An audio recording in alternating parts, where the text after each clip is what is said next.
Hey everyone. You know, we live in a world that's flooded with images, where cameras, phones, and even AI can generate millions of images every second. But the photographers who stand out in all of this, they're not just following compositional tricks and techniques, but they're actually seeing and thinking with visual principles. Balance, contrast, movement, emphasis, scale, unity, variety. I mean, all of these are what can elevate an image from simply being well composed to being unforgettable art. Now, this lesson is about training your eye to recognize and use these principles so that way your work speaks with intention in a very crowded visual world. You ready? Well, let's dive in. Balance is the distribution of visual weight. Visual weight is basically the perceived importance or heaviness of an element in an image. For example, larger objects tend to carry more weight. Darker objects can also carry more weight. Now, in practice, visual weight is what makes balance possible. You see, a small, bright object on one side of a photo can balance a large, dark object on the other. And training your eye to recognize visual weight helps you arrange elements so that a photograph feels either, harmonious or deliberately tense. First, we have symmetrical balance. This is where both sides of the image have equal weight. Now, in Edward Weston's still lifes, we can see that they are perfectly balanced. They have formal compositions where every curve feels stable. We can also find symmetrical balance in a lot of other photos like these.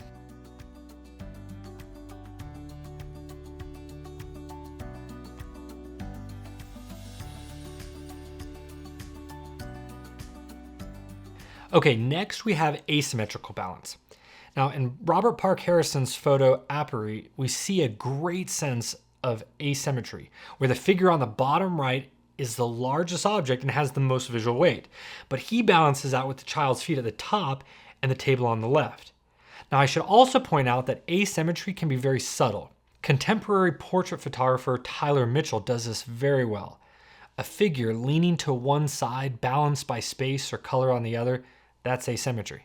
Lastly, I should mention that you can also have radial balance, where the visual weight is equally distributed on all sides. It radiates out from the center. Here are just a few examples.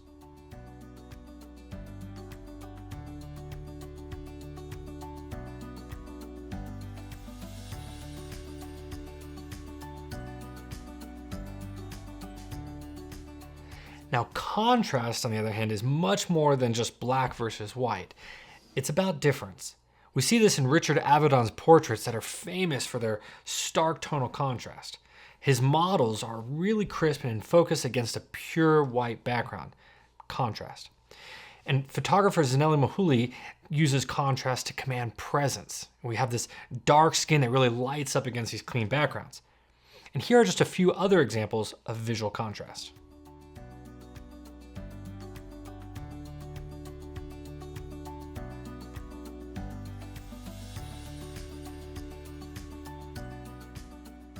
But contrast can also come in other ways. For example, the legendary Gregory Crutzen creates contrast through ideas. He uses ordinary suburban houses and he lights them like they're film sets, turning the familiar into the uncanny. He creates a contrast in feeling and ideas. We have normal versus supernatural, comfortable versus eerie, mundane versus magical. You see, contrast, when seen through a trained eye, becomes a storytelling tool, not just a stylistic trick. Emphasis directs attention. This is where one thing or one area stands out and is the star of the show. Master portrait photographer Annie Leibovitz, she often builds elaborate sets, but she always makes sure that the celebrity is at the center. And photographer Platon pushes this further with extreme close-ups, where the face dominates everything. Artist Shireen Nishat, she uses emphasis differently, layering Farsi calligraphy onto portraits so the gaze and the text, they compete, pulling the viewer into the dialogue. AI often struggles here because there's too many competing details. Now, a photographer's trained eye ensures that the emphasis is clear and purposeful.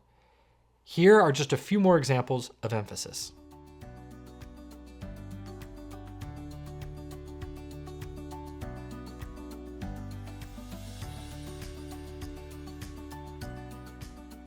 Movement is how the viewer's eye travels around the image.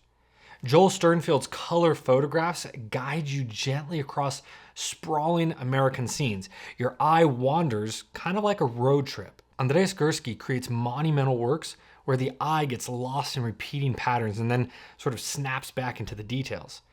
Wolfgang Tillmans, on the other hand, he often uses abstraction to force the eye to wander sort of unexpectedly across color and texture. You know, training your eye for movement is about choreography. It's deciding where the viewer's attention flows.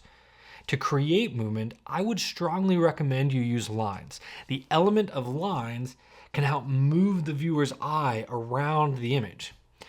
Now, here are just a few more examples of movement.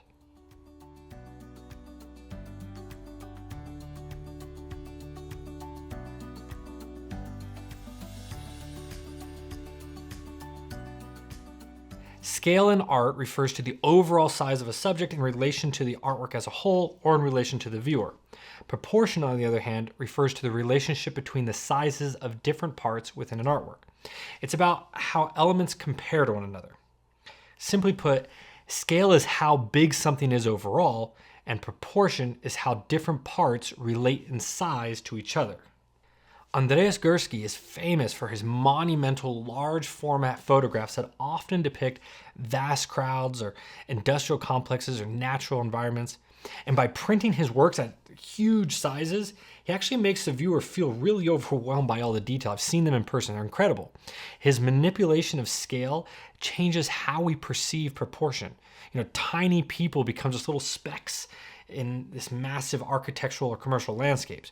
And that emphasizes the tension between individual and system. Hiroshi Sugimoto's Seascape series, it actually strips composition down to just two basic elements. We have a horizon line that separates the sky from the sea. And with no objects for reference, the viewer actually loses a sense of proportion. The ocean feels infinite and timeless and beyond human measure. By removing any usual proportional markers, Sugimoto invites viewers to confront the immensity of nature and the limits of human perspective. Now, here are just a few more examples of scale and proportion.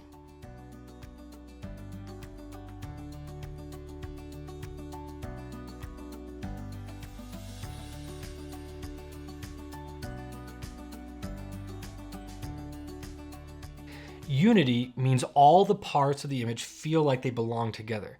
The elements work together to create a sense of wholeness.